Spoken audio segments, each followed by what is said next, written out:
в эфире новости. На микрофон уставились Макар Марковкин И Степан Сундуков, здрасте. От удовольствия кряхтя передаем последние новости. Российские новости. Глава Минэкономразвития Алексей Улюкаев призвал россиян не надеяться на то, что при инфляции в 4% начнется хорошая жизнь. То есть Улюкаев сделает все, чтобы ее не допустить.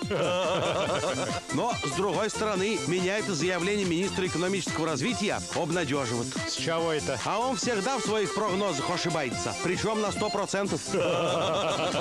По словам Улюкаева, для решения стоящих перед Россией проблем необходима сложная и умная экономическая политика, а не цифровые фетиши низкой инфляции. А почему он свои слова делом не подтверждает? В смысле? Пусть освободит свое место министра сложному и умному экономисту. Продолжаем российские новости.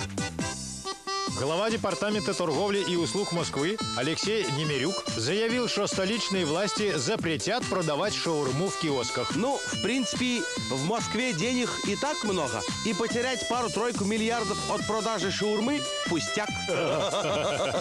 Немирюк утверждает, что подобные точки питания не соответствуют даже минимальным требованиям санитарии, поэтому они вызывают отторжение от еды. Это ж сколько получается в Москве извращенцев, которые с удовольствием едят этот ужас.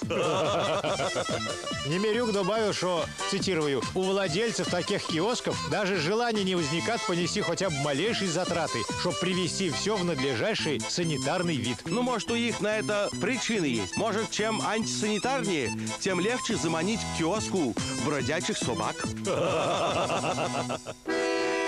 Снова замерло все до рассвета, и в стране нет проблемы другой.